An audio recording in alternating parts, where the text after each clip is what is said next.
Film की शुरुआत होती है और हम एक डरी हुई औरत को देखते हैं। असल में उसने गोदाम में कुछ ऐसा देखा था जिसने उसे हैरान कर दिया। एक घर में मालिक की बिल्ली को बेरहमी से मार दिया गया था। चौंकाने वाली बात यह थी कि यह किसी इंसान का काम नहीं था, बल्कि एक रोबोट ने किया था। इस रोबोट को बनाने वाला एक वैज्ञानिक था जिसका नाम एडन था। उसके बेटे की एक दुर्घटना में मौत हो गई थी।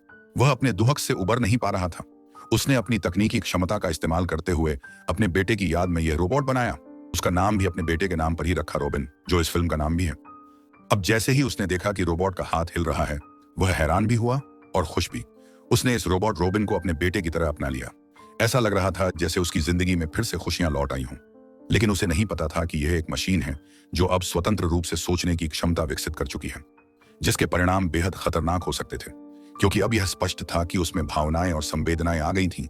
और उसने इस बिल्ली को सिर्फ इसलिए मार डाला क्योंकि उसे लगा कि एडन का प्यार उस बिल्ली के साथ भी बंट रहा है। उसे यह अच्छा नहीं लगा। उसे जलन होने लगी। फिर उसने बिल्ली को रास्ते से हटा दिया ताकि एडन का सारा प्यार सिर्फ उसी को मिले।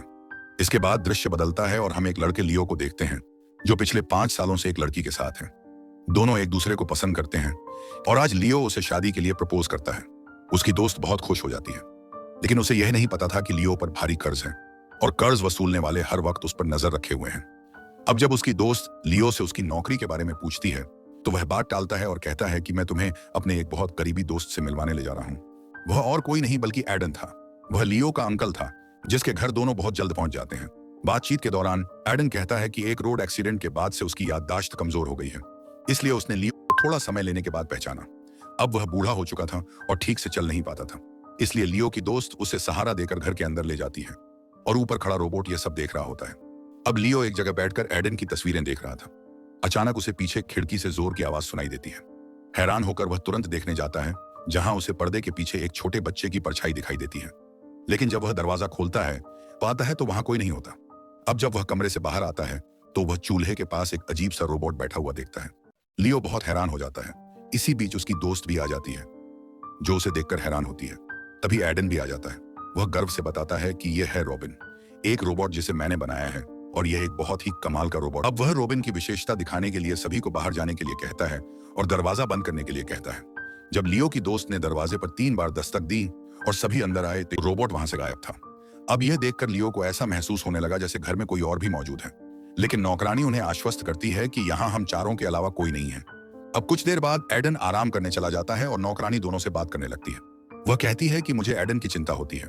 जब से उसके बेटे की मौत हुई है उसका व्यवहार बहुत अजीब हो गया है और मुझे उसकी चिंता अपने पिता की तरह होती है। अगली सुबह पता चलता है कि नौकरानी काम पर नहीं आई।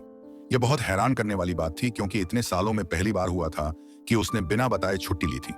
इससे एडन परेशान हो जाता है। फिर वह रॉबिन को देखता है जिसके चेहरे पर खून के छींटे होते हैं। उसे कुछ गड़बड़ लगती है। अब वह सीधे पूछने से डरता है, इसलिए वह किसी बहाने से रॉबिन को गोदाम में ले जाता है। जब वह रोबोट की जांच करता है तो उसे उस पर नौकरानी के कपड़ों के टुकड़े मिलते हैं। यह देखकर एडन गुस्से में आ जाता है। वह चिल्लाता है और रॉबिन से पूछता है, क्या यह तुम्हारा काम है? क्या तुमने नौकरानी को मार डाला है? लेकिन रोबोट इस पर चुप रहता है। एडन को उसकी चुप्पी में ही जवाब मिल जाता है। वह समझ जाता है कि यह सब उसी ने किया है, इसलिए वह रॉबिन को बंद करने का फैसला करता है। वह गुस्से में उसकी बैटरी निकाल देता है और वहां से चला जाता है। लेकिन उसे यह देखकर झटका लगता है कि यह रोबोट बिना बैटरी के भी एक्टिवेट हो जाएगा। जब उस रात सभी सो रहे होते हैं और घर अंधेरे में डूबा होता है तो लियो पूरे घर में घूमने लगता है, क्योंकि उसका उद्देश्य एडन के घर में छुपे सेफ और पैसे के सुराग ढूंढना था, जिसे वह चुराना चाहता था ताकि वह अपना कर्ज चुका सके। वह बहुत खोजबीन करता है, लेकिन उसे कुछ नहीं मिलता, इसलिए वह निराश होकर लौट आता है।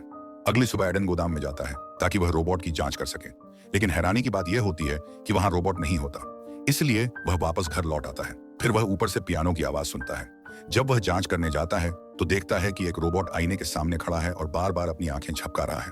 ऐसा लग रहा था कि वह इंसानों की नकल करने की कोशिश कर रहा हो। एडन यह देखकर हैरान रह जाता है।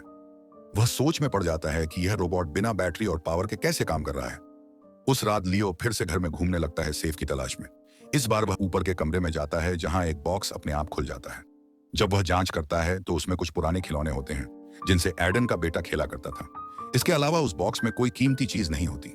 इससे पहले कि वह आगे बढ़े, एडन वहां आ जाता है जो लियो को पकड़ लेता है और उसे ये सब करने से मना करता है। सब कुछ शांत होने के बाद लियो उससे उसके बेटे की मौत के बारे में पूछता है। तब एडन कहता है कि मैं शहर से बाहर था और जब मैं लौटा तो मुझे अपने बेटे की मौत की खबर मिली। कुछ लोग कहते हैं कि वह आग में जल गया। जबकि कुछ यह भी कहते हैं कि उसने आत्महत्या कर ली। लेकिन सच तो यह है कि आज तक पुलिस भी सच्चाई नहीं जान पाई है। एडन की याददाश्त भी उस दुर्घटना के बाद कमजोर हो गई थी। एडन हमेशा इस सोच से परेशान रहता था कि क्या रॉबिन सच में मर गया है या किसी रूप में अब भी जिंदा है। अगली सुबह 2 पुलिस अफसर एडन के घर आते हैं। असल में नौकरानी का भाई बहुत परेशान था क्योंकि उसकी बहन 2 दिन से लापता थी, इसलिए उसने पुलिस में शिकायत की। जब पुलिस ने एडन से इस बारे में पूछा तो उसने कहा कि मुझे इस बारे में कुछ नहीं पता।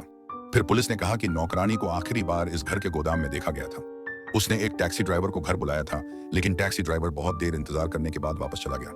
लेकिन हर बार एडन यही कहता रहा कि मुझे कुछ नहीं पता, क्योंकि पुलिस को भी कोई सबूत नहीं मिला, इसलिए वे भी लौट जाते हैं। लेकिन हम देखते हैं कि नौकरानी का भाई, जो घर के बाहर छिपा हुआ था, चुपचाप गोदाम में आता है। वह अपनी बहन के फोन पर कॉल करता है। फिर फोन की रिंग की आवाज अंदर से आती है।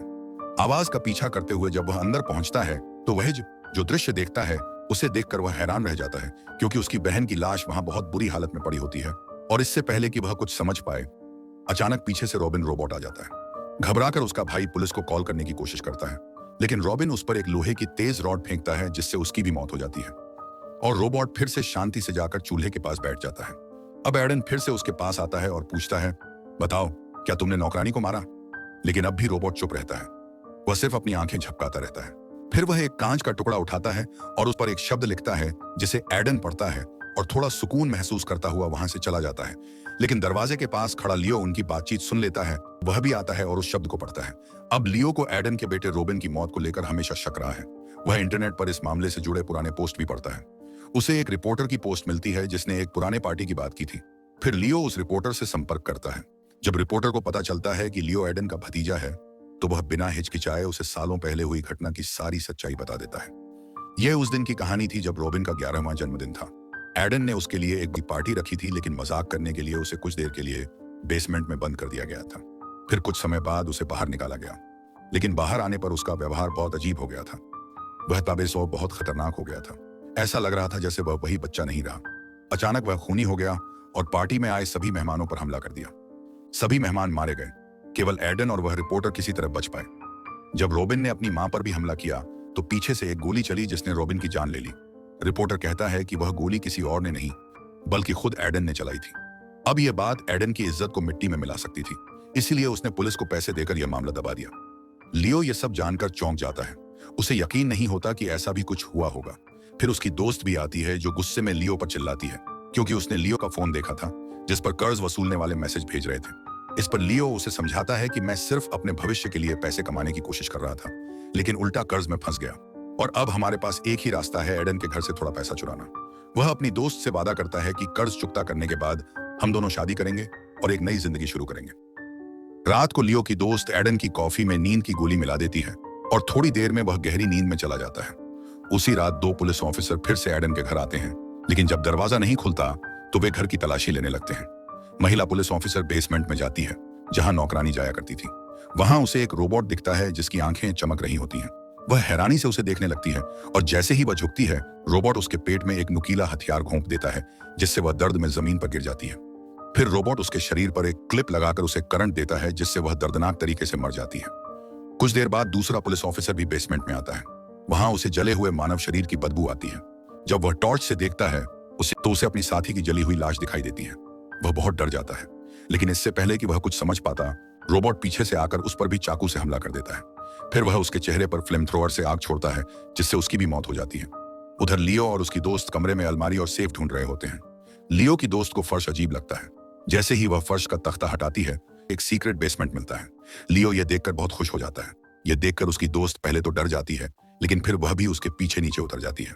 लेकिन दोनों को नहीं पता होता कि रोबोट यह सब देख रहा है। नीचे उतरने पर उन्हें वहां बहुत सारी शराब की बोतलें दिखाई देती हैं, लेकिन लियो की नजर सिर्फ उस सेफ पर होती है जिसमें कीमती सामान हो सकता है। अचानक उन्हें पीछे किसी के कदमों की आवाज आती है। वे पीछे मुड़कर देखते हैं, लेकिन वहां कोई नहीं होता। अब लियो आगे बढ़ता है, लेकिन उसकी दोस्त वहीं रुक जाती है ताकि वह दोबारा देख सके कि वहां कोई है या नहीं।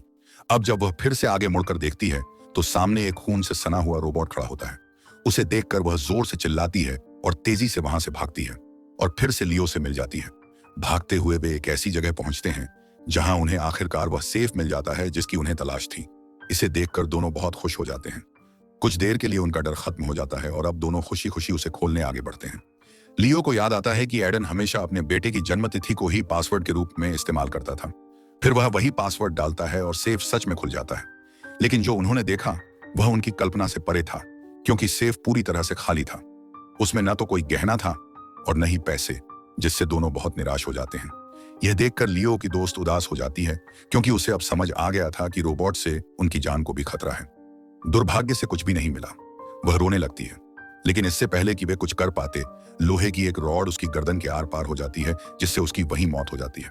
लियो यह देखकर बहुत दुखी होता है, लेकिन शोक मनाने का समय नहीं होता।